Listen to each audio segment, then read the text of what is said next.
ओ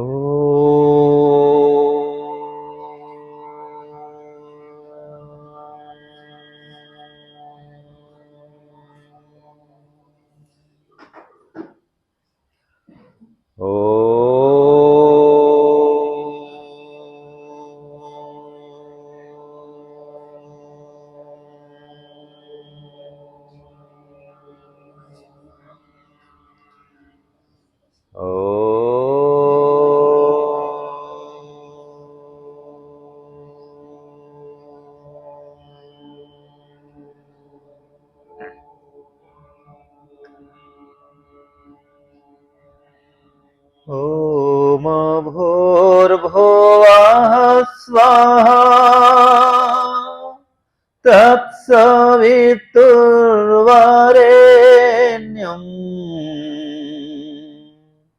भर्गो देवस्य धीमहि धियो यो नः प्रचोदयात्। ओम भूर्भुवः स्वः तत्सवितुर्वरेण्यम्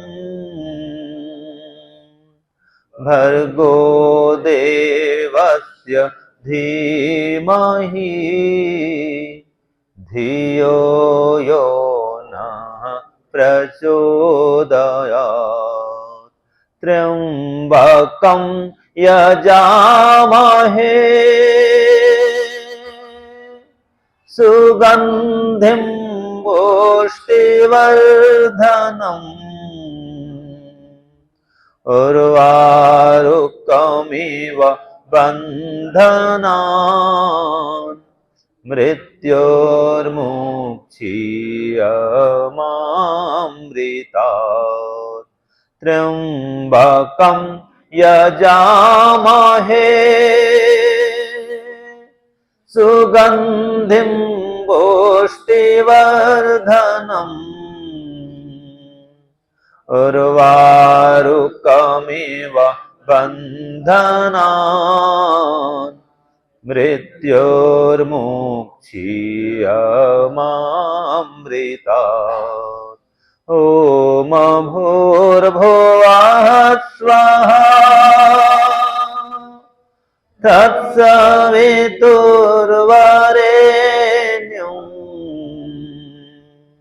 भर्गो देवस्य धीमहि धियो यो नः प्रचोदयात्।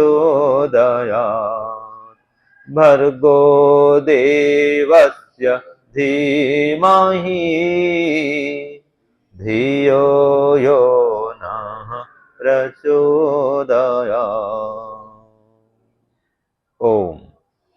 हे ईश्वर, यह ओम आपका मुख्य नाम है। इस नाम के साथ आपके अन्य सभी नाम लग जाते हैं। भूर्भुवः स्वः अर्थात हे ईश्वर, आप प्राणदायक हैं, दुखनाशक हैं, सुखदायक हैं। तत्सवितुर्वरेण्यम, आप सविता परमात्मा का सर्वश्रेष्ठ वर्णीय, वर्ण करने योग्य परमात्मा का हम ध्यान करते हैं। धीमहि, आपके गुणों को धारण करते हैं, क्योंकि भर्गो देवस्य धीमहि, आप शुद्ध स्वरूप हैं, देवों के देव हैं।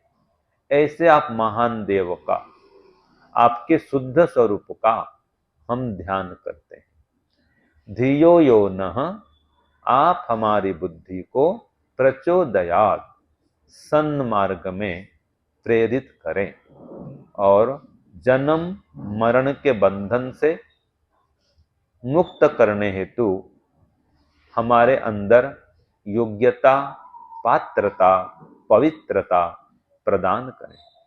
इसलिए महामृत्युंजय मंत्र से भी आपकी उपासना करते हैं कि त्रयंबकम यजामहे, आप त्र्यंबक परमात्मा का हम यजन करते हैं। आप परमात्मा सुगंधिम पुष्टिवर्धनम, सुगंधि और पुष्टि को बढ़ाने वाले हैं, यश और कीर्ति को फैलाने वाले हैं, मान और सम्मान को दिलाने वाले हैं।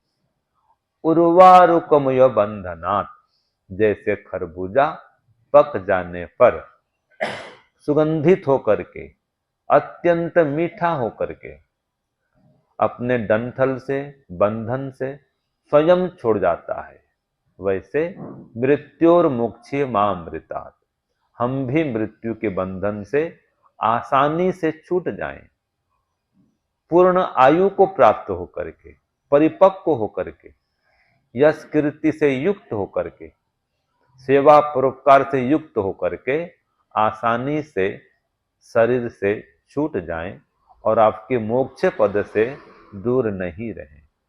इसलिए प्रार्थना करते हैं, ओम मृत्योर्मा अमृतम गमय, कि हे प्रभु आप हमें मृत्यु दुख से छुड़ाकर मोक्ष आनंद की ओर ले चलिए, और इसके लिए हमारी अविद्या को नष्ट करिए, हमें विद्या दीजिए। तमसो मां ज्योतिर्गमय, हमारे अविवेक को नष्ट करिए और हमारे अंदर विवेक को भर दीजिए, और इसके लिए भी असतो मां सद्गमय, हमें असत्य मार्ग से, असत्य भाषण से, असत्य आचरण से दूर कराइए और सत्य भाषण, सत्य आचरण में प्रतिष्ठित करा करके आपके आनंद में मग्न करा दीजिए। इसीलिए प्रार्थना करते हैं, प्रभु ओम आनंदः, ओम आनंदः, ओम आनंदः, ओम आनंदः,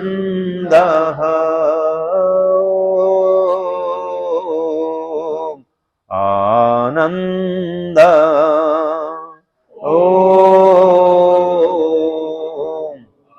आनंदः, आनंदः, आनंदः। हे ईश्वर, आप आनंद स्वरूप हैं, हमें भी आनंद दीजिए। ओम आनंदः। हे प्रभुदेव, आप अनंत आनंद के भंडार हैं, हमें भी आपके आनंद को प्रदान कीजिए।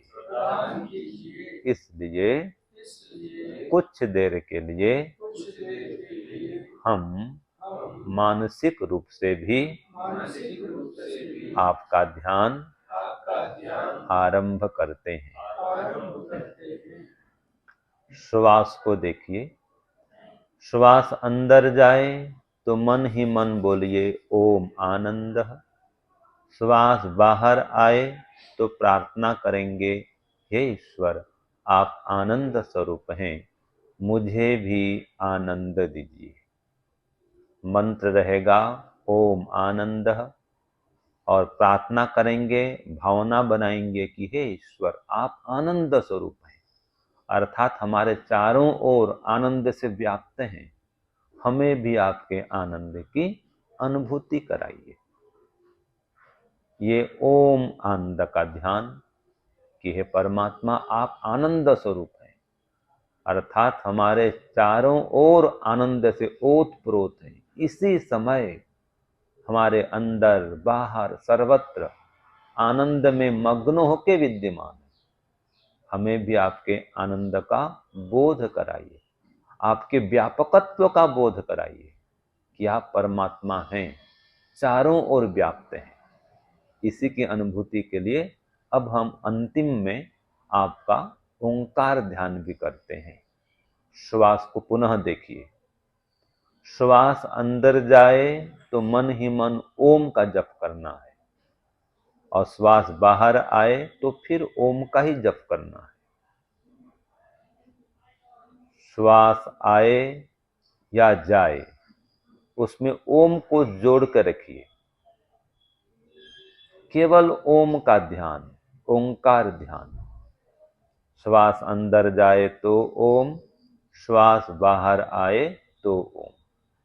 शरीर शांत, मन भी शांत, परमात्मा भी शांत, हम जीवात्मा भी शांत, एकदम शांत, एकदम शांत।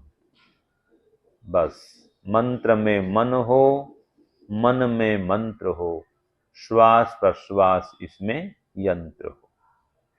श्वास को देखते रहिए। श्वास आता है तो आने दीजिए, श्वास जाता है तो जाने दीजिए। बस उसमें ओम को जोड़ दीजिए। केवल ओम, हर श्वास में ओम। दूसरा कोई विचार नहीं, दूसरा कोई व्यवहार नहीं, दूसरा कोई नाम नहीं, दूसरा कोई काम नहीं। केवल ओम, केवल ओम, केवल ओम। हर श्वास में ओम। यही ओंकार ध्यान और अनुभूति की है परमात्मा आप मेरे चारों ओर व्याप्त हैं, इसी समय व्याप्त हैं। हम सबको साक्षात देख रहे हैं, सुन रहे हैं, जान रहे हैं। अपने ही आनंद में मग्न होकर विद्यमान है। यही हमें प्रत्यक्ष बोध कराइए भगवान, यही अनुभूति कराइए और समस्त दुखों से निवृत्ति दिलाइए और आपके परम पद को, मुक्ति को प्रदान कीजिए। ओम शांति शांति शांति। दोनों हाथों को रगड़ेंगे, धीरे धीरे आंखों को सहलाते हुए आंख खोलेंगे। ओम।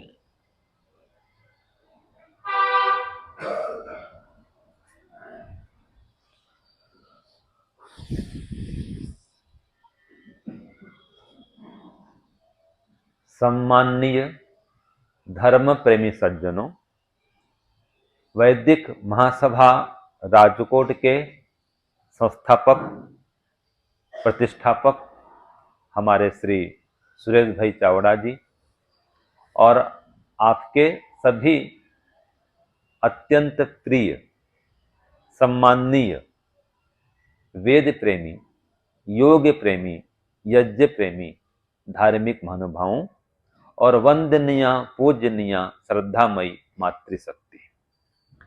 देखिए, ये तो सबको पता है कि हर व्यक्ति हमेशा सुख चाहता है। हर व्यक्ति क्या चाहता है? हमेशा सुख चाहता है। और सुख भी कैसा चाहता है? नित्य, इसमें दुख का मिश्रण न हो, ऐसा सुख चाहता है। तो यही मानव जीवन का लक्ष्य है कि परम आनंद को प्राप्त करना और समस्त दुखों से छूट जाना। अब आप लोग थोड़ा आत्म निरीक्षण करिए कि क्या हम इस लक्ष्य की प्राप्ति के लिए कोई पुरुषार्थ कर रहे हैं? क्या इसके लिए ईश्वर से प्रार्थना करते हैं? क्या ये लक्ष्य हमने बना लिया है? क्या रोज ये ईश्वर से बोलते हैं कि हे ईश्वर, मृत्युर्मा अमृतम गमय, मुझे मृत्यु आदि सभी दुखों से छुड़ा दीजिए। जब प्रार्थनाएं नहीं करेंगे तो पुरुषार्थ कैसे करेंगे? और इसके लिए साधन क्या है? तमसोमा ज्योतिर्गमय, कि हे ईश्वर हमारी अविद्या को नष्ट कराइए, क्योंकि जब तक अविद्या है तब तक मोक्ष होने वाला नहीं है। और इसके लिए साथ में यम नियम का पालन चाहिए। सत्य, अहिंसा, अस्तय आदि जो 5 यम और 5 नियम हैं, अष्टांग योग सहित यम, नियम, आसन, प्राणायाम, प्रत्याहार, धारणा, ध्यान और समाधि, तो इन सब का पालन अनिवार्य है। तो बताओ इसके लिए क्या पुरुषार्थ करते हैं आप? ओम असतो मां सद्गमय, ये प्रार्थना करते हैं क्या? तो प्रार्थना भी चाहिए और पुरुषार्थ भी चाहिए। अगर मानव जीवन को सफल करना हो तो प्रार्थना करिए और पुरुषार्थ भी करिए, और ये दोनों करने के बाद में जो फल मिले या जो परिणाम आए उसमें फिर संतुष्ट होइए। ठीक है, ऐसा नहीं कि भाई नहीं मिला तो दुखी होना, दुखी भी नहीं होना है, फिर प्रसन्न होना है। प्रार्थना करेंगे, पुरुषार्थ करेंगे और जो परिणाम आए उसी में प्रसन्न रहेंगे। ये जीवन की सफलता का मूल मंत्र है, मूल सूत्र है। तो जीवन की सफलता के लिए जब तक आप ईश्वर का ध्यान नहीं करेंगे, ईश्वर की उपासना नहीं करेंगे, ईश्वर की आज्ञा का पालन नहीं करेंगे, यम नियम से युक्त जीवन नहीं बनाएंगे, वेद का स्वाध्याय नहीं करेंगे, तो आपको अपना जीवन लक्ष्य कभी मिलने वाला नहीं है। और ये भी आपको बोध हो गया होगा कि धन संपत्ति कितने कमा लें, इसमें तृप्ति नहीं है, संतुष्टि नहीं है, इसमें पूर्णता नहीं है, अधूरापन तो इसमें रहेगा ही रहेगा, अतृप्ति रहेगी, असंतुष्टि रहेगी। तो धन में, संपत्ति में किसी की तृप्ति नहीं हुई। इसलिए उपनिषदकार कहते हैं न वित्तेन तर्पणियो मनुष्य, कि वित्त से, धन से, संपत्ति से कभी भी मनुष्य तृप्त नहीं हो सकता है, संतुष्ट नहीं हो सकता है, पहले भी और आज भी। तो इसके लिए आपको 3 काम करना पड़ेगा। ठीक है, 3 काम क्या? एक तो ईश्वर का ध्यान, रोज सुबह शाम ईश्वर का ध्यान करिए। दूसरा, वेद का ज्ञान प्राप्त करिए, इसके लिए रोज एक वेद मंत्र का स्वाध्याय करिए। और तीसरा, शुद्ध कर्म करिए। निष्काम कर्म हो तो और अच्छा है, पुण्य कर्म करिए, तो यम नियम का आचरण करिए, यह शुद्ध कर्म है। तो आप बहुत बार सुन चुके हैं, सुनते होंगे, लेकिन यह आत्म निरीक्षण का विषय है। आप में से कितने ऐसे कितने विद्यार्थी में कहूंगा, आप विद्यार्थी हैं आप तो जो भी आ रहा है वो विद्यार्थी है जी। तो जितने महानुभाव यहां पर बैठे हैं, क्या आप रोज सुबह शाम ईश्वर का ध्यान करते हैं? जो जो ध्यान करते हैं ऊंचा करो हाथ थोड़ा। हाँ, अच्छी बात है, बहुत बढ़िया। जो नहीं करते हैं करना शुरू करिए। दूसरी बात, जो रोज हवन करते हैं ऊंचा करो हाथ। जिनके घर में रोज हवन होता है, तो हवन वाले कम हैं, ध्यान वाले अधिक हैं। तो इससे पता चलता है कि रुचि आपकी ध्यान में ज्यादा है। तो हवन भी चाहिए, ये तो आपको पता है, यज्ञो वै श्रेष्ठतमं कर्म, यज्ञ करना सर्वश्रेष्ठ कर्म है। तो यज्ञ भी करिए, ध्यान भी करिए और हवन भी करिए, योग भी करिए, यज्ञ भी करिए। और तीसरा है, शुद्ध ज्ञान को प्राप्त करने के लिए वेद आदि ग्रंथों का 1 पेज स्वाध्याय भी करिए। तो आप में से नियमित स्वाध्याय करने वाले कितने व्यक्ति हैं जो रोज कुछ न कुछ स्वाध्याय करते हैं? हाँ, इसमें और संख्या कमी है। तो देखो, हम अपने को आर्य कहते हैं। वेद का पढ़ना और पढ़ाना, सुनना और सुनाना सब आर्यों का परम धर्म है। तो परम धर्म हम नहीं अपनाएंगे तो कौन अपनाएगा? आज ही मैंने अमृत भाई परमार जी के यहां वेद का स्वाध्याय आरंभ कराया, अथर्ववेद का शुरू कराया। अथर्ववेद के नाम भी कितने पता है आपको? आपने यही सुना अथर्ववेद, लेकिन उसका एक नाम भेषज वेद भी है। भेषज वेद, उसका नाम सर्ववेद है। ये ज्ञान, कर्म, उपासना 3 वेद है ना, ऋग्वेद, यजुर्वेद और सामवेद, ये वेद त्रयी, इन तीनों का सार अथर्ववेद में है, तो उसको सर्ववेद कहा है। अथर्वांग्रस वेद, ऐसे कई नाम उसके, ब्रह्मवेद। अथर्ववेद को ऐसे नाम से अलंकृत किया गया है। और आपको पढ़ना हो तो दयाल मुनि की जो भूमिका है ना, प्रकाशक की जो लिखे हैं, अथर्ववेद के आलम में देखना, भूमिका में लिखे हैं वो, ये सबका नाम उल्लेख है। तो निगद वेद, अथर्ववेद का एकदम निगद वेद भी है, नई बात आपके लिए। तो वेद भी पढ़ना चाहिए। तो कम से कम 1 पेज वेद का स्वाध्याय करिए, रोज हवन करिए और रोज ईश्वर का ध्यान करिए। अब हम मुख्य विषय में आते हैं, ध्यान पर। देखिए, आप सब लोग, अधिकांश लोग ध्यान कर रहे हैं, अच्छी बात है, लेकिन ध्यान करने वालों में एक समस्या आती है। हम भी ध्यान करते हैं, हमारे पास भी समस्या आती है। क्या समस्या आती है? आप सब अनुभव करते हैं कि मन टिकता नहीं है। यही कहते हैं ना कि कि ध्यान में स्वामी जी मन नहीं लगता है, मन एकाग्र नहीं होता है, मन भागते रहता है, मन चंचल रहता है। इसका क्या उपाय करें? तो देखिए, पहले तो यह समझिए कि मन अपने आप नहीं भागता है, अपने आप नहीं चलता दौड़ता है, हम उसको चलाते हैं। मन एक जड़ पदार्थ है। हम कहेंगे कि देखो स्वामी जी, ये मोबाइल तो अपने आप चलता है। तो क्या मोबाइल अपने आप चलता है? आप चलाते हैं तो मोबाइल चलता है, और आप रोक देते हैं तो रुक जाता है जी। तो मन भी ऐसा ही है। और मोबाइल कैसा है? इसमें अच्छी बातें भी हैं और बुरी बातें भी। आप इसका सदुपयोग करेंगे, ये मोबाइल भी आपको मोक्ष तक पहुंचा देगा। इसमें ध्यान की वीडियो भी है, वेद प्रवचन भी है, सत्संग भी भरे पड़े हैं, वेद पाठ भी है, सर्चकों मिल जाएगा, वो सुनिए, मोक्ष की ओर बढ़ेंगे। और इसका दुरुपयोग करेंगे, बुरी बातें देखेंगे सुनेंगे, तो बंधन में पड़ेंगे। तो मन भी ऐसा ही है। मन को आप परमात्मा में लगाएं, जितना स्वाध्याय करेंगे, सत्संग करेंगे, परोपकार करेंगे, आपका मन पवित्र होगा, मन की चंचलता रुकेगी और परमात्मा में रुचि होगी। तो जो मन को एकाग्र करना चाहते हैं, तो पहले तो मन को जड़ समझिए।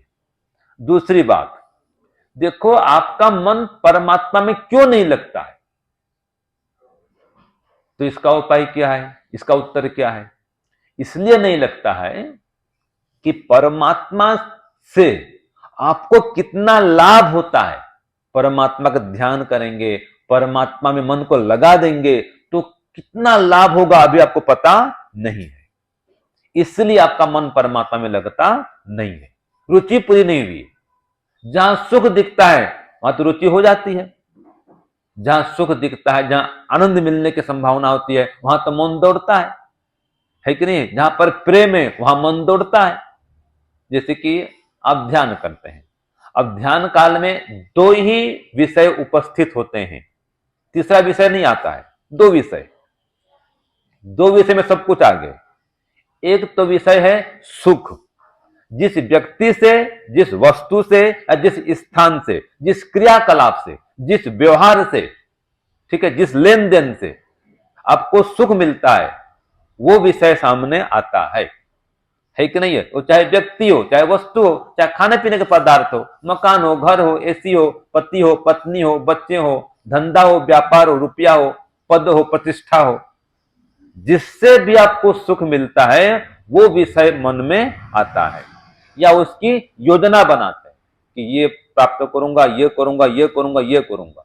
तो जिससे सुख मिलने की संभावना होती है, मन वहां आप दौड़ाते हैं, मन को वहां दौड़ाते हैं, या आपकी भाषा में मन वहां दौड़ जाता है।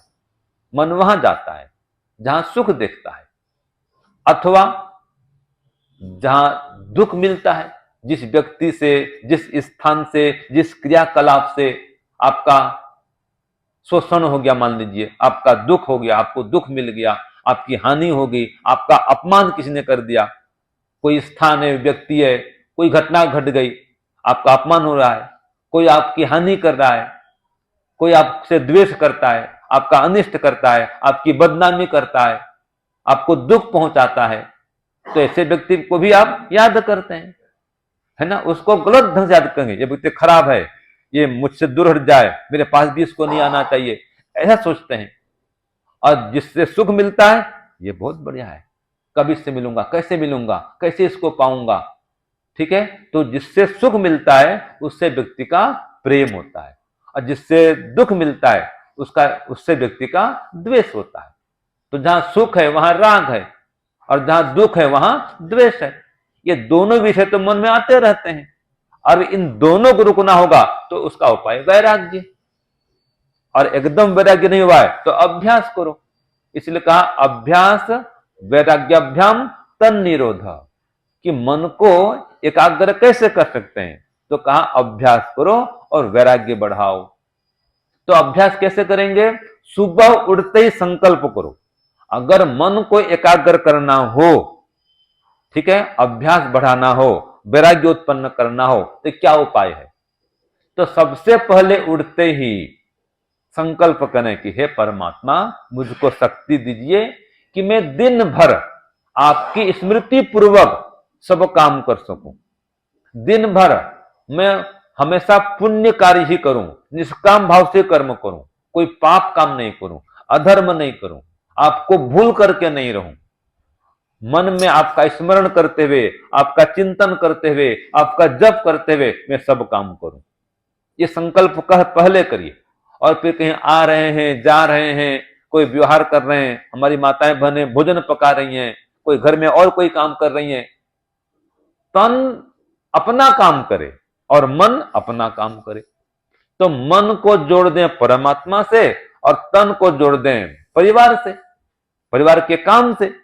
तो मन को कहां लगा रहेगा? परमात्मा में। तन कहां रहेगा? परिवार संसार के काम में। ठीक है। तो एक उपाय यह है कि दिन भर आपका जप बढ़ना चाहिए।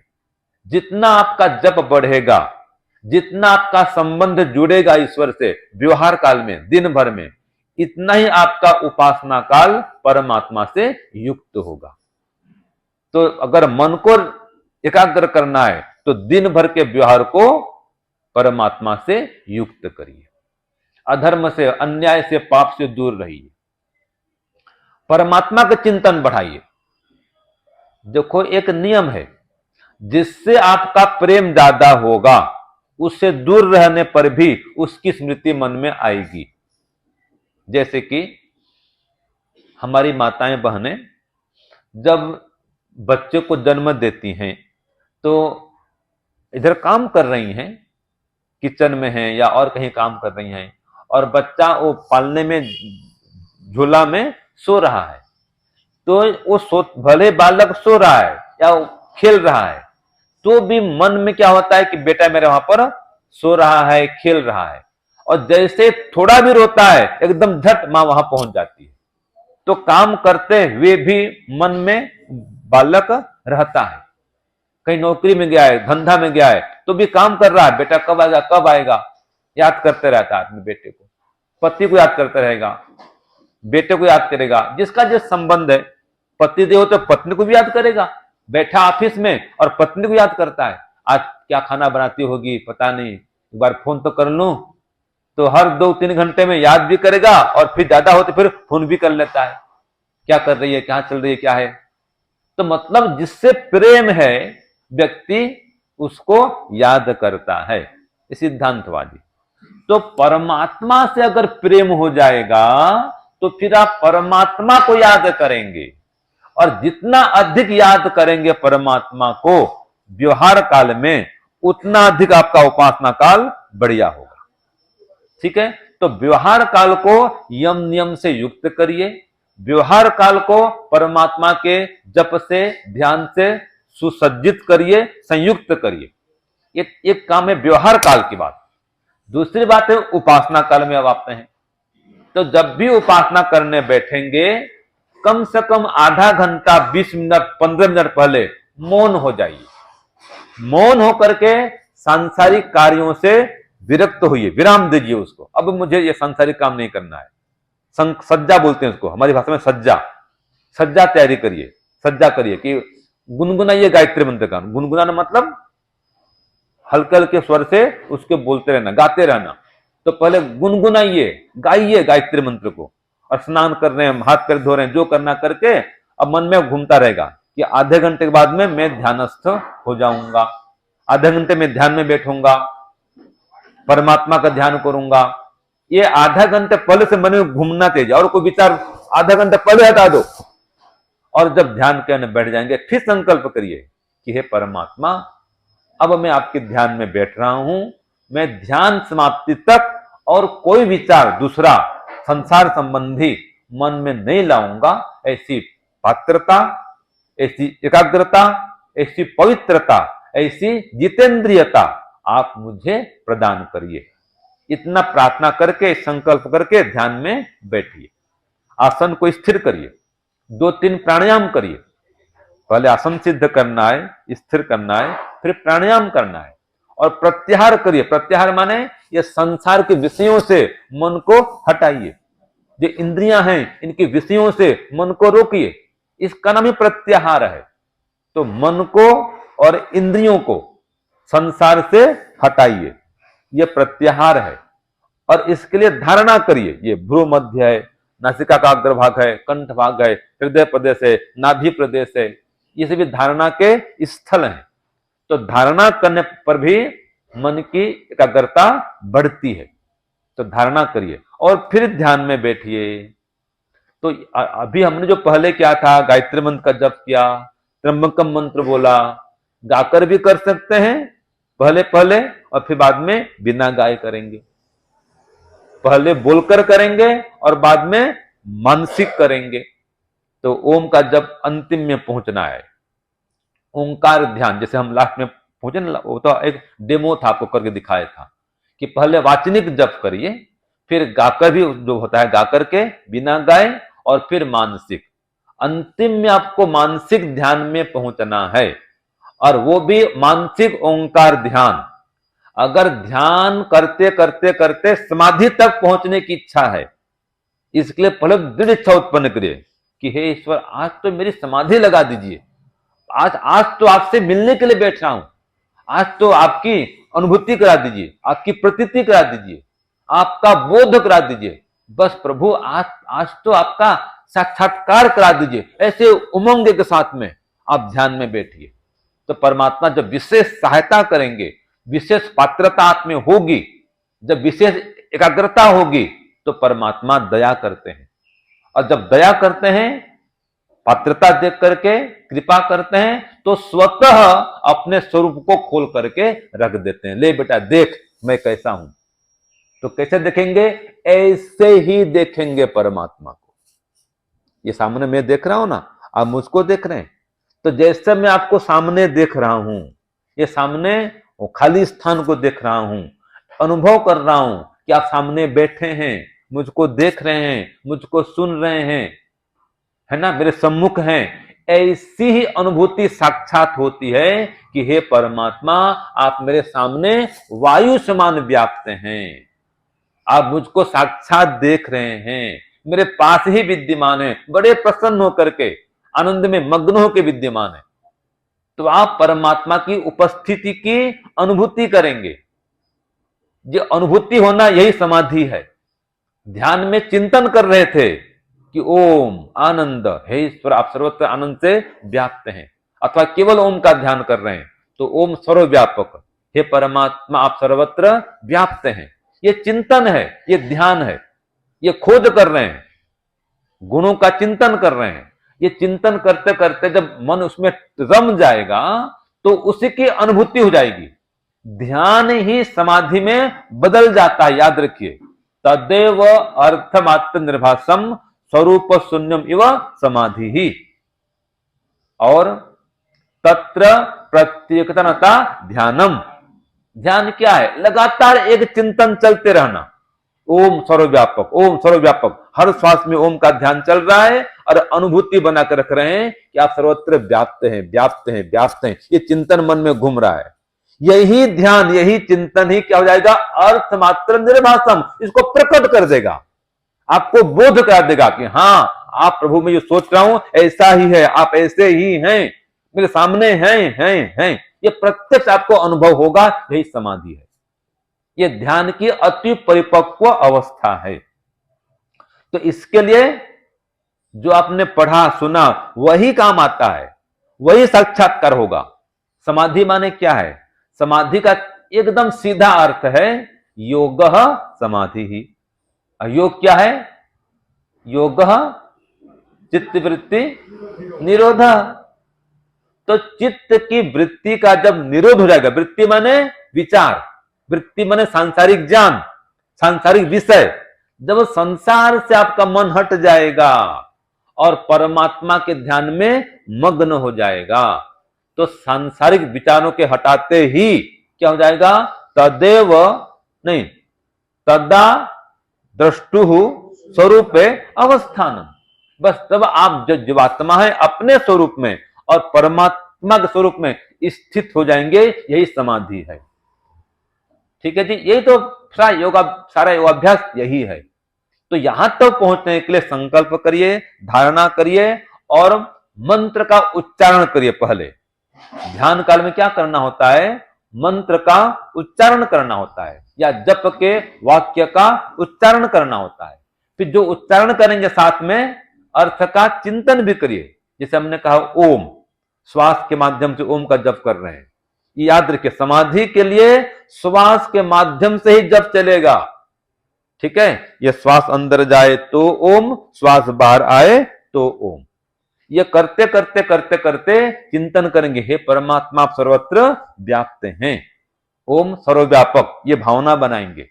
तो मंत्र का उच्चारण करेंगे ओम, भावना बनाएंगे ओम सर्वव्यापक, और फिर संबोधन की हे ईश्वर आप मेरे चारों ओर व्याप्त हैं। ये संबोधन, हे ईश्वर आप व्याप्त हैं, इसमें कोई संशय नहीं है, संदेह नहीं है, आप हैं।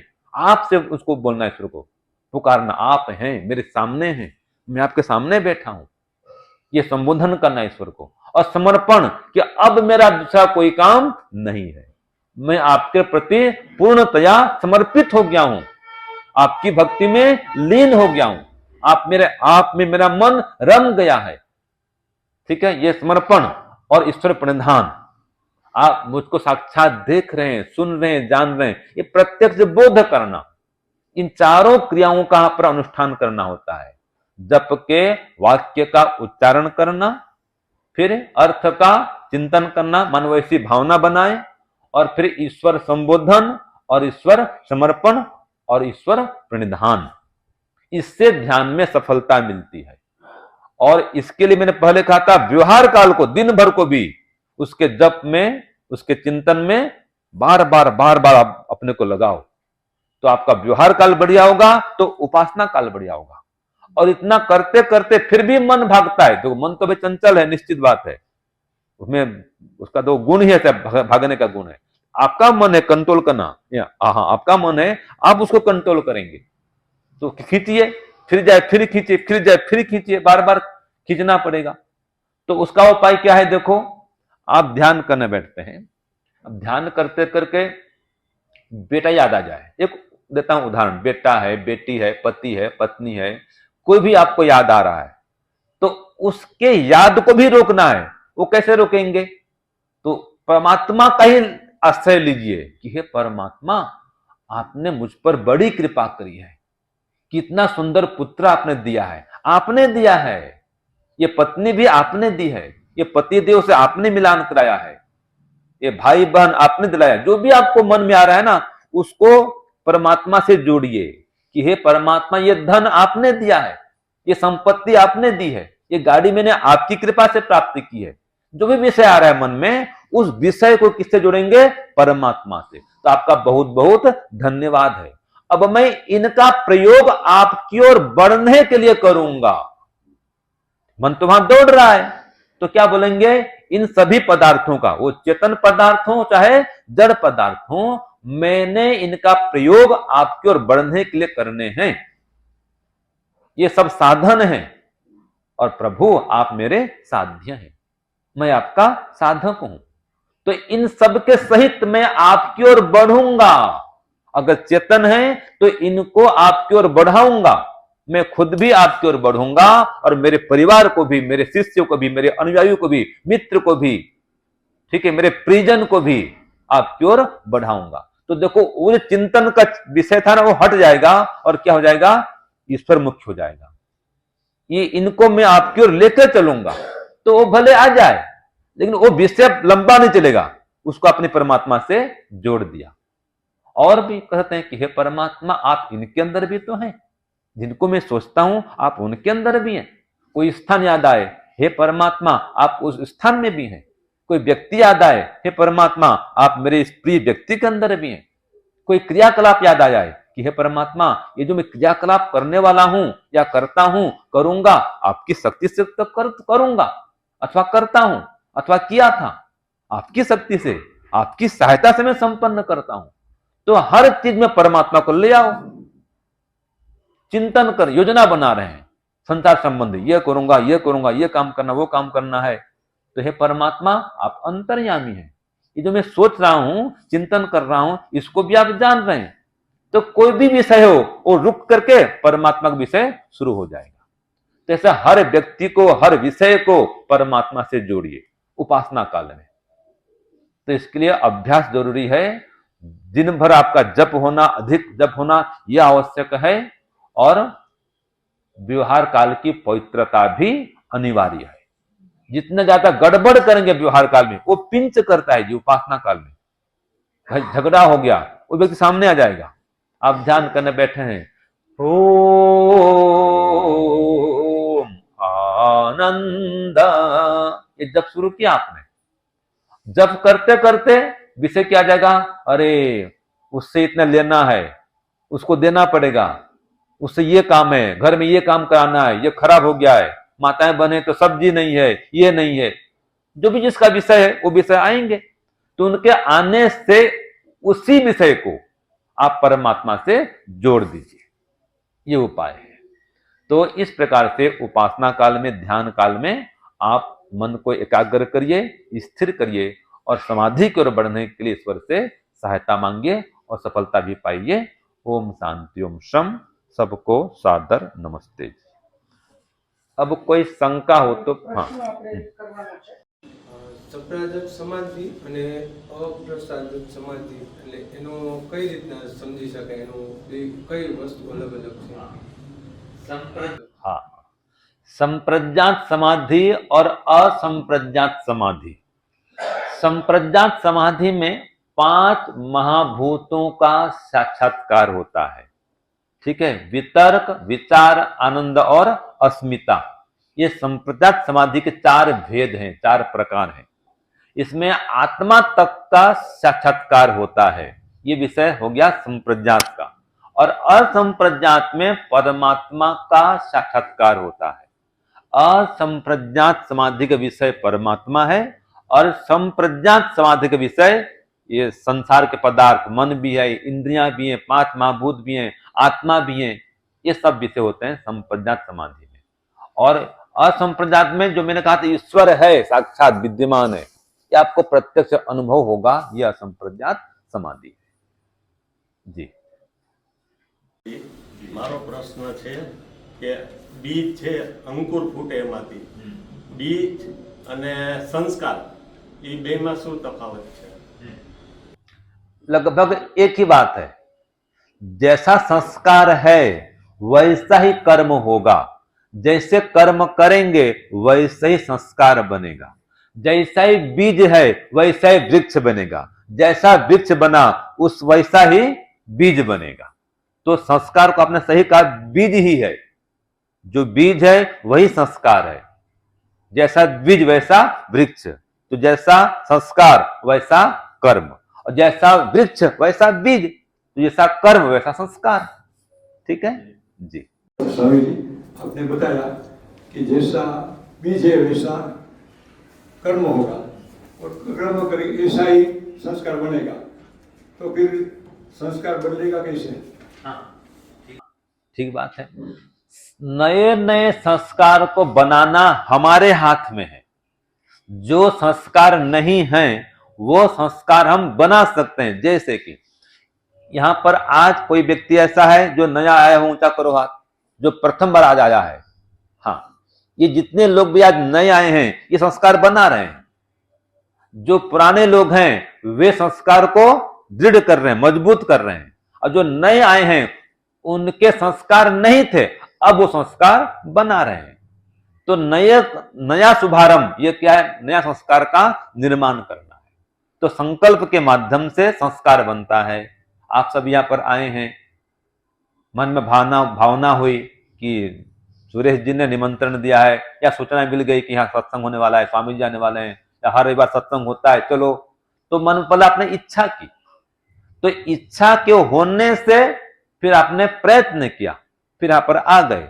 आने से संस्कार सुने, संस्कार आपका बन गया। अब ये संस्कार जो बना ये पुनः प्रेरित करेगा, नहीं अच्छा लगा तो वहां चलेंगे, बहुत लाभ होता है, फिर आएंगे बार बार।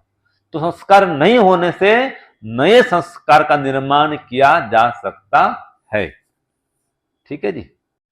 मेरा प्रश्न ये है कि हम अपने जीवन में कभी कभी ऐसा होता है कि राग, द्वेष और ईर्ष्या की भावना आती है, उससे कैसे दूर रहा जाए? ठीक बात है। देखिए, जिसके प्रति भी ईर्ष्या की भावना आ रही है, द्वेष कहें ईर्ष्या कहें, तो ये समझो कि कोई भी व्यक्ति 100% आपके अनुकूल नहीं हो सकता है। ये शाश्वत सिद्धांत है। कोई न कोई प्रतिकूलता रहेगी, मनभेद या मतभेद रहेगा, आप उसको एडजस्ट करें। और हमारे गुरु जी ने कहा इसके लिए, आप भी जानते हैं, कोई बात नहीं, ठीक है। ईर्ष्या से, द्वेष से, क्रोध से, अहंकार से, मानसिक संताप से, अवसाद डिप्रेशन से बचना है तो कोई बात नहीं। फिर आएगा ऐसे कैसे कोई बात नहीं, ये सरासर अन्याय करता है, ठीक है। मुझसे कितना आगे बढ़ गया, इच्छा तो होती ना भाई, मुझसे आगे बढ़ गया, मैं तो पीछे पीछे हूं, ये आगे बढ़ गया, तो ऐसे कैसे कोई बात नहीं। तो इसका उपाय भाई, ईश्वर न्याय करता है और ईश्वर न्याय करेगा भी। उसने अच्छा काम किया, आगे बढ़ गया, ईश्वर न्याय किया है, ईश्वर न्याय करता है, तो मैं भी अच्छा काम करूं, मैं भी आगे बढ़ूंगा। अगर उसने अन्याय कर दिया मेरे प्रति, हानि कर दी, अब मुझे नुकसान करके आगे बढ़ाए, तो भी ईश्वर न्याय करेगा, उसकी हानि करेगा, उसको दंड देगा। तो कोई बात नहीं, ईश्वर न्याय करेगा। और ऐसा भी होता है, ये कोई नई घटना नहीं है। संसार में आपकी हानि भी करते हैं लोग, अपमान भी करते हैं, कोई बात नहीं। और प्रेम भी आ जाए, कोई बात नहीं, जो आपके अनुकूल है प्रेम भी करेगा, आपको सुख पहुंचाएगा, तो भी कोई बात नहीं, ऐसा भी होता है। ईश्वर न्याय करेगा, उसको सुख देगा, मुझको भी सुख देगा, उसको भी सुख देगा। अगर मेरे प्रति अनुकूल है, धर्म पूर्वक मुझसे राग कर रहा है, तो कोई बात नहीं, उसको वो परमात्मा जाने, मैं उससे आसक्त नहीं होऊंगा, उसके प्रति मैं उससे राग नहीं बढ़ाऊंगा। तो उसने क्या, उसका कर्म वो जाने, कोई बात नहीं, ईश्वर न्याय करेगा। ऐसा भी होता है। और ये कोई नई घटना नहीं है, राग और द्वेष ये नई घटना नहीं है, ठीक है जी, ये अनादिकाल से परंपरा चली आ रही है। तो ये कोई नई घटना नहीं है, ईश्वर न्याय करेगा। और एक बात, हर व्यक्ति कर्म करने में स्वतंत्र है, आपके प्रति राग भी कर सकता है और द्वेष भी कर सकता है, आप उसको ईश्वर के न्याय में छोड़ दो, तो आप उससे राग द्वेष से बच जाएंगे, अभिमान भी नहीं आएगा और डिप्रेशन में भी नहीं जाएंगे। सब कुछ परमात्मा के ऊपर छोड़ दो, ठीक है। हाँ जी। ओम नमस्ते स्वामी जी। एक योग दर्शन में सूत्र आता है, सुखानुशय राग। तो ईश्वर में राग होना चाहिए, नीचे होना चाहिए। सुखानुशयी राग, ये योग दर्शन के दूसरे पाद का 7वां सूत्र लगता है ना। तो जिससे व्यक्ति को सुख मिलता है उसमें राग होता है। तो परमात्मा से भी हमको सुख मिलता है, निश्चित बात है, लेकिन अभी उससे सुख मिलता है, इतना भी हम योग्य नहीं हुए हैं कि साक्षात सुख का अनुभव कर सकते हैं। तो उसमें भी इतना राग नहीं हुआ है ईश्वर में, लेकिन ऐसे मन में भावना बन जाती है, भाई उससे भी सुख मिलता है, राग हो जाए तो कोई बात नहीं। आरंभिक स्थिति में राग भी पैदा करो, आरंभिक काल में राग भी तो हो, कम से कम संसार से राग बनाए वो तो हटे। तो संसार में राग है, उससे अच्छा है परमात्मा में राग उत्पन्न करो, और फिर बाद में धीरे धीरे उससे भी राग को हटाओ, उससे भी राग को हटाना पड़ेगा। अगर वहां भी राग हो गया तो फिर बंधन है, जहां राग और द्वेष वहां बंधन है। तो संसार के राग से बचने के लिए कुछ समय के लिए, इसको बोलते हैं अभ्युपगम सिद्धांत, कि कुछ देर के लिए उसके राग को स्वीकार कर लो, लेकिन बाद में वहां से भी राग को हटाओ। तो राग तो हटाना ही पड़ेगा, ठीक है जी। तो कुछ देर के लिए, कुछ समय के लिए राग चलेगा परमात्मा में, लेकिन जीवन भर राग रखे रहेंगे तो क्या हो जाएगा, फिर द्वेष में बदल जाएगा। कैसे? परमात्मा में राग है, ध्यान कर रहे हैं, बहुत राग है, ध्यान में बैठे हैं, अगर कोई काम आ जाए उसी बीच, या कोई रेडियो टीवी चला दे, एकदम द्वेष पैदा हो जाएगा। कितना खराब व्यक्ति है, मैं ध्यान कर रहा हूं और आवाज कर रहा है। तो ईश्वर में राग है और उससे भी क्या हो जाएगा, द्वेष हो जाएगा। जो आपके योग में, ध्यान में बाधा उत्पन्न करे उस पर द्वेष हो जाएगा। और अगर राग नहीं है तो द्वेष भी नहीं होगा। ठीक है, ध्यान करते करते कोई चला दिया, हम प्रत्याहार करेंगे। तो ईश्वर में राग नहीं है तो उससे द्वेष भी नहीं होगा, इसलिए ईश्वर में भी राग नहीं करना है। ठीक है जी। चलो नमस्ते। जैसे आपने संप्रज्ञात और असंप्रज्ञात समाधि के बारे में बोला, मैं जो समझ पाया हूँ ये है, ईश्वर के लिए, परमात्मा के लिए जो करते हो वो असंप्रज्ञात हो। मैं पूछना चाहूँगा, जैसे ध्रुव जी ने, ध्रुव जी का अपमान हुआ था और वो उसका प्रतिशोध के लिए यूँ समझते, पहले तो ऐसे कहे थे, तो वो प्राप्त हुई, उसको संप्रज्ञात समाधि बोलेंगे या असंप्रज्ञात समाधि बोलेंगे? अब देखिए, सबसे पहले तो ये समझना है, वो जो कहानी है वो तो इतिहास है, ठीक है। अब उसमें कितनी सच्चाई है पहले तो इसका हम खोज करें, ठीक है। अगर सच्चाई है, यथार्थता उसमें है, तो परमात्मा की जहां अनुभूति होती है, प्राप्ति होती है, वो तो असंप्रज्ञात समाधि ही है।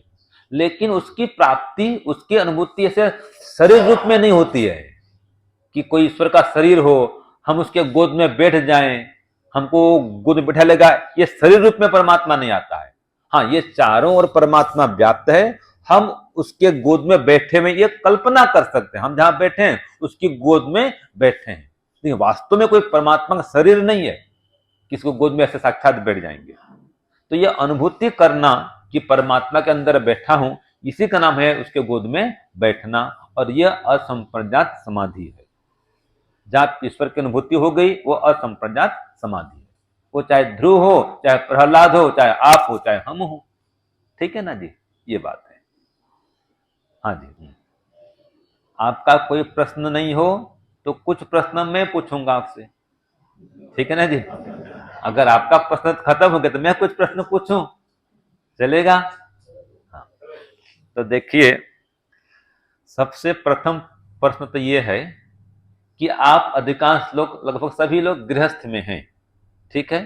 तो गृहस्थ में रहते हुए भी जिनके अंदर अभी पर्याप्त तड़प है ईश्वर से मिलने के लिए, एक एक घंटा ध्यान के लिए प्रयत्नशील है, ठीक है, कि हे परमात्मा, भले मैं घर में हूं लेकिन आपसे मिलना चाहता हूं, आपको पाना चाहता हूं, जिसके मन में ये दृढ़ इच्छा पैदा हो गई है, या जब ध्यान करने बैठते हैं कि हे परमात्मा, आज तो आपसे मिलने के लिए बैठा हूं, बस आप आज तो अनुभूति करा ही देना, ऐसी भावना जिसके अंदर आती है या आ चुकी है, ऊंचा करो हाथ थोड़ा, आई है क्या किसी में? आपके अंदर आइए, आपके अंदर आइए। हाँ, तो ये भावना उत्पन्न करिए। आप भले हिम्मत हार देते हैं, हथियार डाल देते हैं, हमें तो संसारी चाहिए, हमें तो स्वामी गृहस्थी चाहिए, ठीक है। आप भले हिम्मत हार देते हैं, हमसे नहीं होगा, ये तो आपका काम है, भले हिम्मत हार देते हैं, तो ऐसा नहीं, हिम्मत नहीं हारना है। आप गृहस्थ है तो क्या है, आप क्या परमात्मा के पुत्र नहीं है? क्या परमात्मा का पिता नहीं है? एक सन्यासी थे स्वामी अमृतानंद जी, जानते हैं, नाम सुने उनका? अभी कुछ दिन पहले उनका देहांत हुआ। वो गृहस्थी थे, फिर वानप्रस्थी बने, फिर सन्यासी बने, और उन्होंने अपना अनुभव दिया कि मुझे असंप्रज्ञात समाधि लगी है। तो वो थे न गृहस्थी, फिर वानप्रस्थी बने, फिर सन्यासी बने, और असंप्रज्ञात समाधि भी लगाए। तो वो लगा सकते हैं, आप क्यों नहीं लगा सकते भाई? लगा सकते हैं। तो पहले तो मन में भावना बनाइए। दूसरी बात, एक एक घंटा ध्यान करते हैं, एक काम सुबह शाम। दूसरा, व्यवहार काल में जप कैसे बढ़ेगा? तो आप में से कोई व्यक्ति ऐसा है जो दिन भर में 1000 बार गायत्री मंत्र जप करता हो? ऊंचा करो हाथ, कोई जप करता है तो ये संकल्प करो, 1000 बार जप करो गायत्री मंत्र का, 1000 बार जप करो ओम आनंद का। देखो, आपका जपमय जीवन स्वतः हो जाएगा। जो दिन भर जपमय हो गया, उपासना काल भी जपमय होना ही होना है। अभी कुछ दिन पहले की बात है, मैं जो सुंदरपुर गुरुकुल में होता हूं ना, पढ़ाता हूं वहां पर, तो एक टाइम मौन करता हूं, एक टाइम पढ़ाता हूं। सुबह पढ़ा दूंगा, योग्योपदेश करूंगा, फिर दर्शन का पाठ पढ़ाऊंगा, फिर भोजन बाद में मौन करता हूं, और ध्यान में 2 घंटा, 2.5 घंटा, कभी कभी 3 घंटा भी बैठता हूं। तो 2 दिन ऐसी अनुभूति हुई, जब मेरा मौन होता है तो कि हे परमात्मा, सर्वत्र व्याप्त है, व्याप्त है, ऐसे करते करते करते 2 बार तो अनुभव मुझे हो गया, हाँ आप साक्षात ऐसे व्याप्त हैं। और मुझे तो जो मिला मिला, तो हमारे ब्रह्मचारी प्रवींद्र जी हैं, आप कोई नाम जानते हो प्रवींद्र जी का। उन्होंने कहा, स्वामी जी, लाल रात के क्लास में बताए आत्मनिरीक्षण में कि आज आपको कुछ लगता है मिल गया है। मैं कहा क्यों भैया, आपने ऐसा क्यों कहा कि कैसे आप जाने मुझे मिल गया? नहीं, आप जब आप ध्यान से आ रहे थे, भोजन करके जा रहे थे, आपके चेहरे में अलग ही प्रकाश था, आपका मुखमंडल विशेष आनंद से भरपूर था, चमक थी, या अभामंडल विशेष कुछ कह रहा था आपका। मैं कहा हाँ, आज मुझे मिला है। मैंने कहा ये अनुभूति आप हैं, यही अनुभूति होगी साक्षात, यही असंप्रज्ञा समाधि है। और जिस गुण से चिंतन करते रहेंगे उस गुण के माध्यम से जानेंगे। गुण से गुणी का ज्ञान होता है। तो मैंने जोर दिया था आप सर्वव्यापक हैं, सर्वत्र आनंद से व्याप्त हैं, तो व्यापकत्व का मुझे बोध हुआ। तो जिस गुण से चिंतन करेंगे, जप करेंगे, उसी गुण से परमात्मा को जानेंगे, उसकी आपकी अनुभूति होगी। तो एक तो जप बढ़ाएं। जप बढ़ाने का उपाय क्या कहा मैंने? 1000 बार संकल्प करें, गायत्री जप करूंगा 1000 बार, ओम का जप करूंगा 1000 बार, ओम आनंद जप करूंगा। आपका देखना दिन भर ऐसे ही बीतेगा। फिर फालतू बातचीत नहीं करेंगे, फालतू मोबाइल में, टीवी में समय बर्बाद नहीं करेंगे। तो जितना आपका जप बढ़ेगा जी व्यवहार काल में, उतना आपका उपासना काल ईश्वर से युक्त होगा। अंतिम में एक दृष्टांत दूं, फिर विराम दूंगा। देखिए, आपको मान लीजिए पंखा है या ये ट्यूबलाइट है। कई बार देखा होगा आपने, ट्यूबलाइट कभी जलता नहीं ना जी, तो उसको ऐसे घुमाना पड़ता था पहले, है ना। कोई कुर्सी में जब खड़े हो जाओ, उसको थोड़ा ऐसे करने से वो जल जाता है। तो आप नीचे खड़े हैं तो हाथ पहुंचता नहीं है, तो वहां तक हाथ पहुंचे तो क्या करते हैं आप? कोई टेबल कुर्सी लाते हैं ना, स्टूल आदि, उसमें खड़े होते हैं, फिर उसको ऐसे करते हैं तो लाइट चल जाती है। पंखा गंदा, पत्ती में धूल मिट्टी जमी मान लीजिए, तो वही कोई करते हैं, कोई टेबल लाओ, कुर्सी लाओ, में खड़े हो, पोछा मार दो साफ। तो एक कुर्सी चाहिए इस पंखे तक पहुंचने के लिए, ट्यूबलाइट तक पहुंचने के लिए। बिना वो साधन के आप यहां तक नहीं पहुंच सकते, इससे संबंध नहीं जोड़ सकते। इसी प्रकार व्यवहार काल में ये साधन है। तद जप तदर्थ भावनम, उसका जप करो तो क्या होगा? ततः प्रत्येक चेतना अधिगमो अपि अंतराय अभावश्च। ये प्रमाण कह रहा है कि उसका जप बढ़ाओ, चिंतन सहित जप बढ़ाओ, तो जो अंतर चेतना अंदर में, उसका साक्षात्कार हो जाएगा और जो विघ्न है उनका विनाश होगा। तो कहा तत्प्रतिषेधार्थम एक तत्व अभ्यास। ये संसार के विचारों को रोकने के लिए एक ओम का ही अभ्यास करो, एक ओम का जप करो, गायत्री जप करो। तो सार आज का यही निकला। आप ध्यान काल को परिपक्व करना चाहते हैं तो व्यवहार काल को भी यम नियम के अनुकूल बनाएं। व्यवहार काल में भी परमात्मा का जप ध्यान स्मरण बढ़ाएं और संकल्प करें कि मुझे परमात्मा से इसी जन्म में मिलना है। पहले ये संकल्प पहले कर ही लें। आप पहले हारते हिम्मत नहीं, स्वामी जी अगले जन्म में करेंगे, अगले जन्म में। ऐसे कई लोग होंगे जो टाल दिया, अभी तो इस जन्म में तो होगा नहीं, हमारा समय तो बीत गया, पहले हिम्मत हार दिए। ऐसा नहीं है भाई, आप भी इसी जन्म में ईश्वर से मिल सकते हैं, जरूर मिल सकते हैं। भावना उत्पन्न करिए, श्रद्धा उत्पन्न करिए, भक्ति बढ़ाइए। क्या सूत्र आता है? समाधि सिद्धि ईश्वर प्रणिधानात्। आप ईश्वर प्रणिधान युक्त तो होइए, परमात्मा से प्रेम बढ़ाइए, उसका जप बढ़ाइए, समाधि लग जाएगी आपकी। तो विश्वास रखिए, हिम्मत रखिए। आप घर में रहते हुए भी बस ये संसार जो आसक्ति है ना, इसको हटाना है। इसका भी संन्यास है जी। संन्यास माने क्या है? जो संसार में आकर्षण है, आसक्ति है, इसको हटा दो बस। उसमें रुचि प्रीति बढ़ा दो, भक्ति बढ़ा दो, हो गई समाधि आपकी। तो आपका इसी जन्म में ईश्वर से मिलना हो सकता है, साक्षात्कार आप कर सकते हैं। विश्वास जमाइए और भक्ति बढ़ाइए बस। ठीक है जी, चलो। ओम शांति, ओम शम। सबको सादर नमस्ते।